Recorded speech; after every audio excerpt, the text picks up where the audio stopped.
खबरों की खबर is sponsored by SS public school Mirganj Gopalganj branch Machhagar Lachhiram.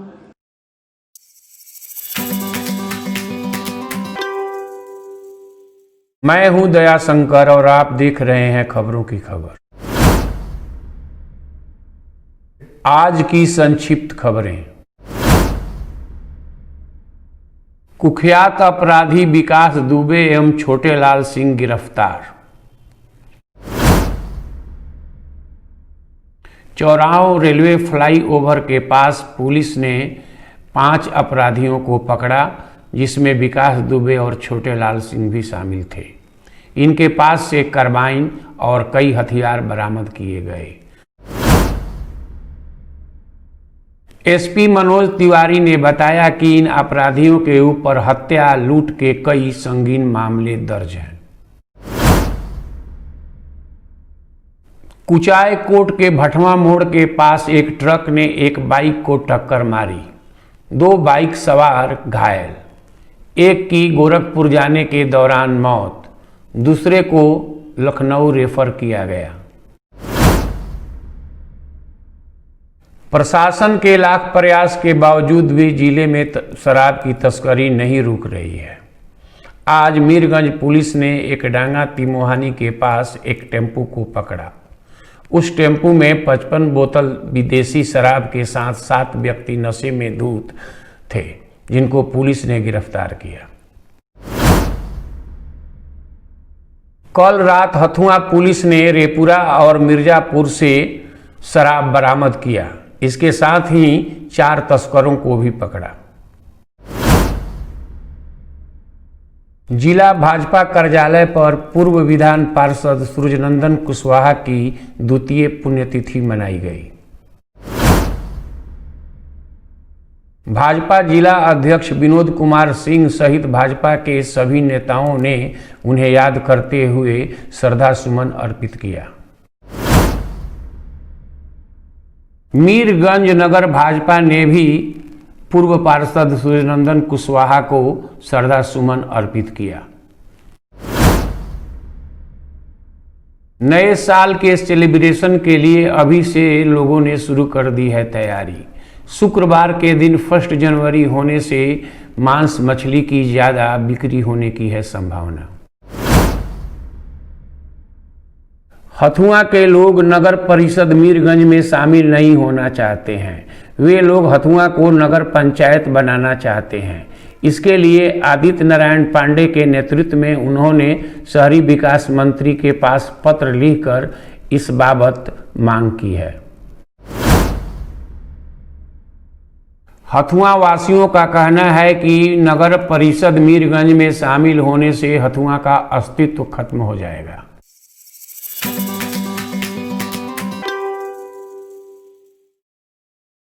आज की चर्चा में हम चर्चा करेंगे कि क्यों जदयू के महासचिव केसी त्यागी ने कहा है कि वह लव जिहाद कानून का समर्थन नहीं करेंगे।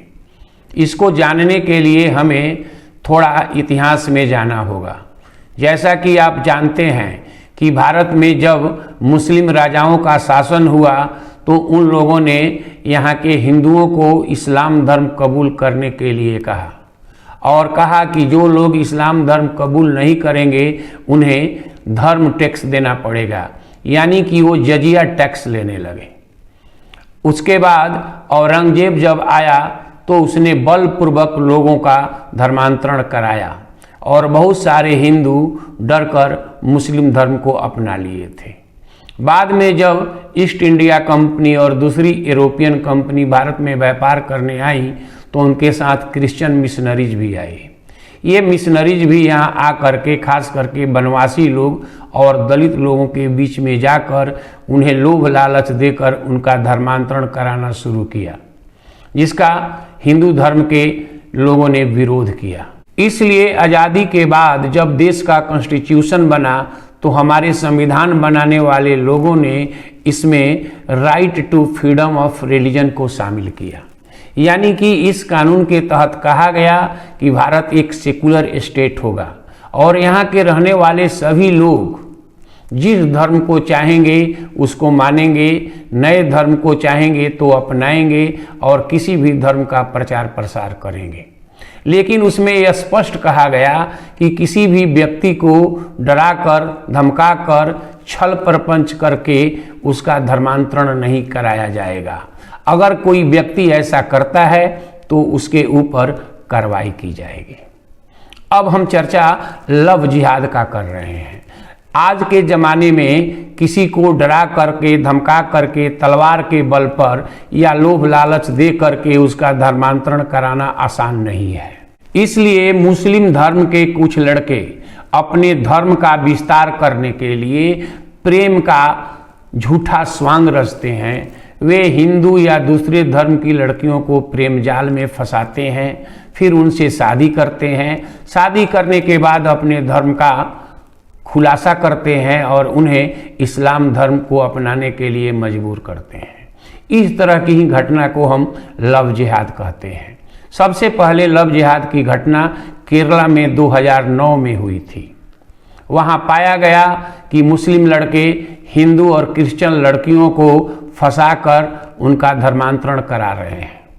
हालांकि इस बारे में वहाँ के पुलिस महानिदेशक जैकब ने कहा कि ऐसी कोई बात केरला में नहीं है, लेकिन न्यायाधीश केटी शंकरन ने उनके इस बात को नकार दिया और उन्होंने कहा कि इस तरह के सबूत मिले हैं कि केरला के अंदर दूसरे धर्म की लड़कियों को मुस्लिम लड़के उनका धर्मांतरण छल प्रपंच करके किए हैं।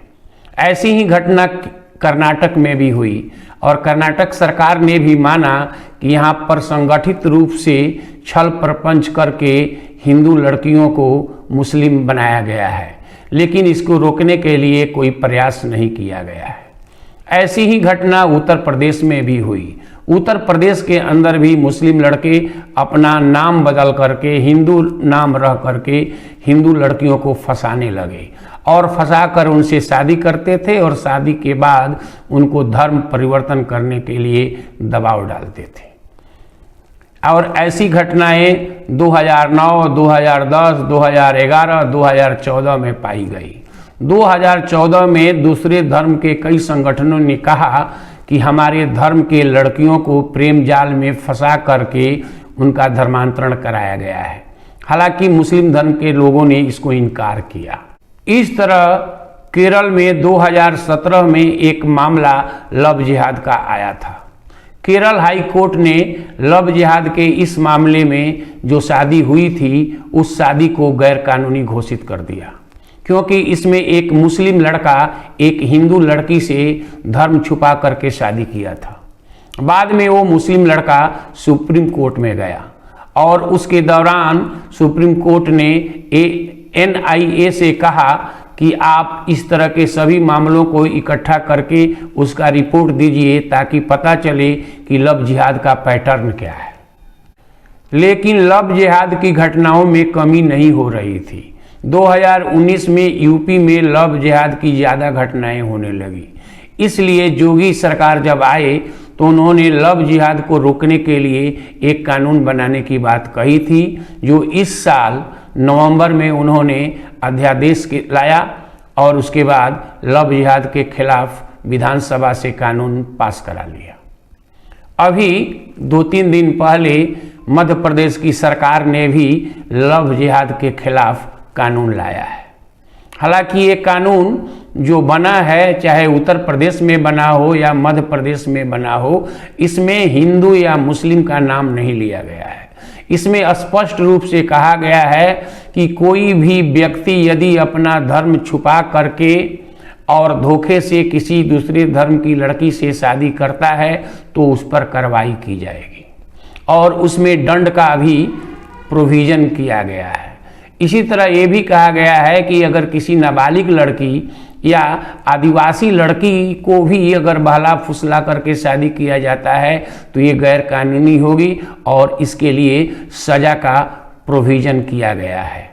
उत्तर प्रदेश में जहाँ सज़ा का प्रोविज़न कम है, मध्य प्रदेश में जो अध्यादेश लाया गया है उसमें सज़ा सख्त देने की बात कही गई है। जैसे उत्तर प्रदेश में बलपूर्वक या छल प्रपंच से शादी करने पर 1 साल से 5 साल तक की सजा और 15,000 रुपये जुर्माना की बात है, वहीं मध्य प्रदेश में 25,000 जुर्माने की बात की गई है। उसी तरह किसी आदिवासी लड़की या नाबालिग लड़की को बहला फुसला कर शादी करने पर 10 साल की सजा और 1 लाख जुर्माने की बात मध्य प्रदेश में की गई है, तो वहाँ उत्तर प्रदेश में मात्र 50,000 रुपये जुर्माने की बात की गई है।